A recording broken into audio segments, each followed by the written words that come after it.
Chris from My Stamp Lady. I'm here with our special Snowflake bundle. This is a limited edition bundle, and it is available through Stampin' Up! Through the month of November 2018. It includes the Happiness Surround Set, which I'm going to be using for my card that I'm making today. The Snow is Glistening stamp set. I'm not using this, but many of these images coordinate with the dies. And I'm also going to be using the it's called Snowfall Thinlits. And there are lots of snow flakes here, and there are also some of them are designed kind of as flowers too. So I'm going to be using this throughout my card making today. I'm also going to use the Softly Falling embossing folder. I have a few other products that I'll be introducing as I use them, but I want to introduce the ink colors Coastal Cabana, Merlot, and Highland Heather. So these are the ink colors that I'm going to be using today also. So I wanted to use these stamps, and I wanted to use the Congratulations from the Happiness Surround Set. So I wanted this Congratulations. And of course, I love this big floral die, floral looking die. So those are what I wanted to use. So I came up with the card that I'm going to show you today. I have all of my cardstock already cut and ready to go. And if you go to my website, you can see the dimensions for each piece. I have all of the sizes of each piece of cardstock measured there for you. I always use the thick Whisper White for my card base. It's 110 pound, a nice weight, a little fuzz there. It's a great card base. This is what I go to for my card bases. And it's cut at 5.5 and then by 8.5 and scored at 4.25 inches. And then I have my piece here that I'm going to start with, and this one is 3.25 inches by 3.25 inches. It is my focal point, so this is the main part. Because this is a photopolymer set, I am going to slip a Stampin' Pierce pad underneath and stamp this on top. It will give me a bit of a better image. So I'm opening up my ink pad. This is the Highland Heather, and let's ink up that photopolymer stamp image here, inking it all around. And I have found that the Stampin' Pierce pad underneath does make a big difference. So let's just stamp that. And then I like how the stamps in this stamp set work together. So I am going to be using 2 more images, and this one has a little bit of a leaf or maybe a snowflake look and then a flower. And we're going to be using the Merlot with that. So let's first of all ink up this image, and I am going to just place this, lining it up so that it will go right in between in the center here, and I'm doing my best to center that. Okay, and then this flower image will go kind of off. I want to make sure I have that image all inked. And now this one, instead of lining it up with those center, I'm putting those little leaf or the stem part of that in the center of my flowers. And now I have a full image. Isn't that great? I love how full that image is.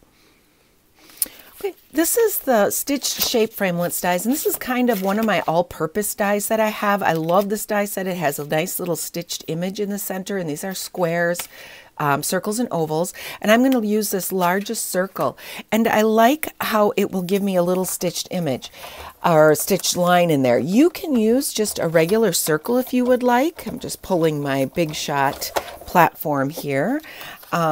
But if you already have circles, if you don't have one, this is a really nice set to start with and to have in your collection of basic dies.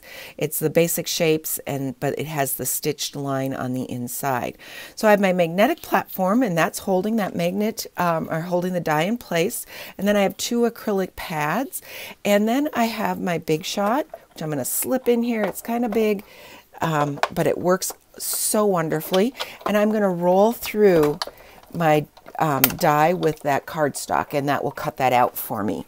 So once I've got the Big Shot and once I've got so many of these dies, you know, I don't do much fussy cutting. I mean, some people still love it and sometimes it's still needed, but I don't do a whole lot anymore. So this has been my favorite way to cut things. So look at that. There is my lovely focal image ready to go on my card.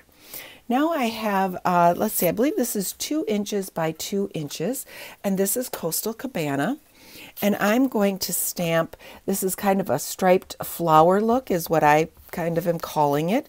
And so we'll just stamp that on that cardstock. And then to coordinate with this, I have an image that I'm going to put on here. Oh, I shouldn't say an image. I have a die. So let me pull out the dies that I need. I'm going to use this outside die to cut out the outline of that, and then I'm going to cut, this is just a die that will cut out a die shape for me.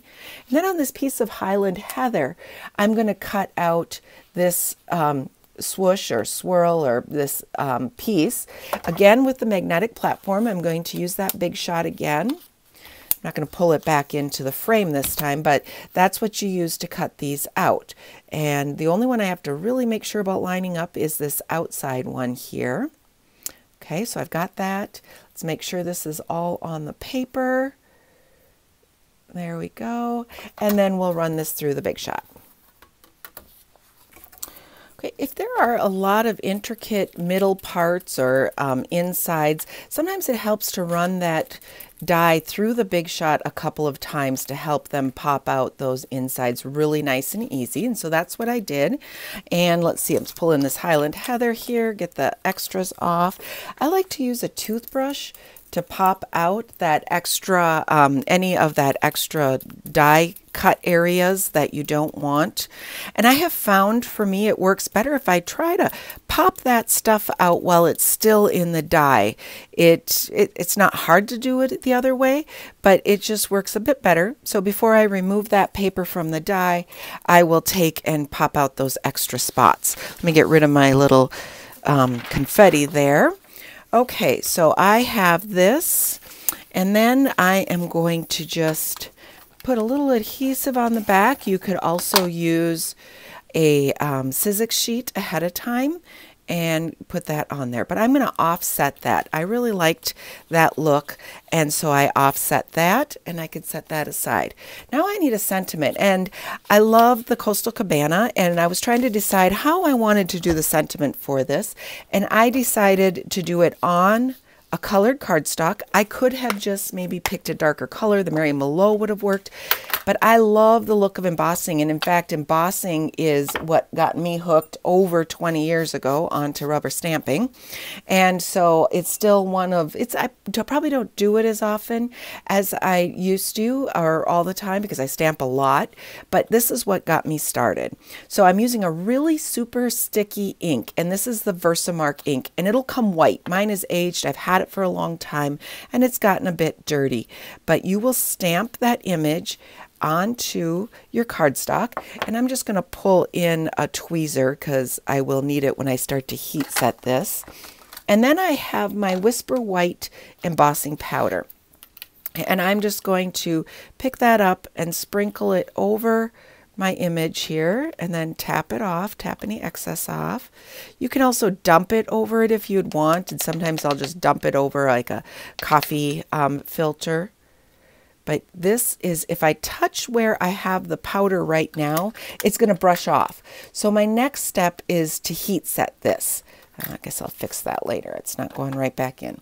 Okay, so we will turn on the heat tool, let it warm up, and then I'm going to just heat set this. And you should see the magic as it starts to heat. It's starting to get to temperature now. There we go. I'll hold it up a little closer. I don't know if you can see. It melts and it becomes, oh, there we go. It started. So it melts. The powder is all going to then stay onto the cardstock, and it's going to become almost a little, it's raised and it's a little glossy looking, and it stands out from that background really nicely.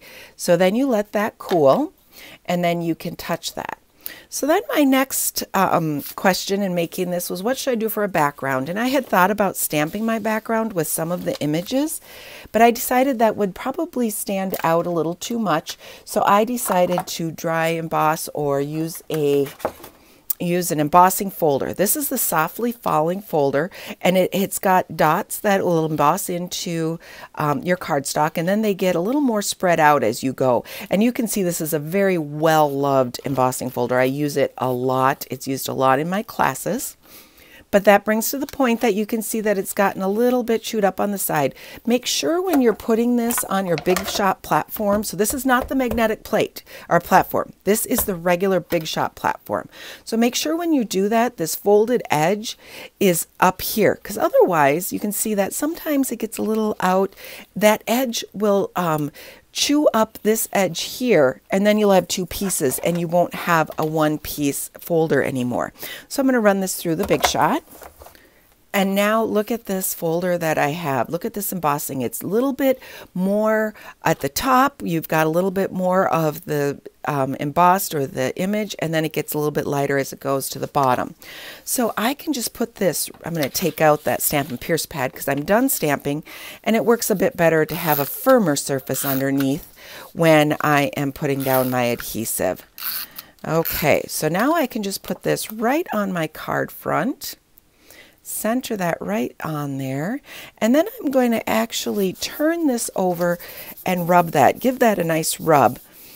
Burnish that into place, and with that snail adhesive, I find that works the best for doing that. It's giving that a nice rub. Okay, now let's take the Highland Heather piece, and I'm going to put some adhesive. You can also put your adhesive from one of those Sizzix sheets ahead of time. But I'm just going to put that down there across the bottom, and let's put down our circle that we made. There we go. And this is going to rest right in here. I do end up covering a couple of these, but I'm setting that right in there. It sets really nice right there. Let's rub that nicely in place. Okay, let's put down that flower that we cut and layered, and I'm just going to tuck this up here. Now I have my eye kind of coming and swooping through the front of my card. And then last, that congratulations. This piece, I didn't say when I was doing it, is 5/8 inch by 2 1/4, and we'll just set that right in there. And then I wanted to finish this off with, I'm going to adjust that just a little bit. There we go. Some of the rhinestones. So I use some of the rhinestones. This is our Take a Pick tool. So if you need help picking up little pieces, this is perfect for that. And I'm going to set this in the center here of that Coastal Cabana piece. And then I'm going to go up and take some of the smaller ones and just set those around my focal piece here. We've got them, and just set them in through here.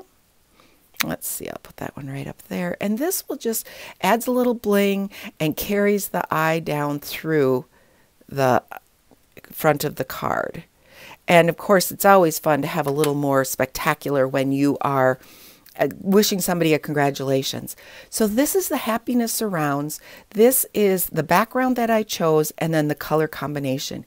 You can find out a lot more about this card by going to my blog, mystamplady.com. And you can find all the supplies in my online store at shopwithmystamplady.com. So be sure to ask me any questions. Chris@mystamplady.com is my email address. I hope you have fun trying this out. Thanks for watching.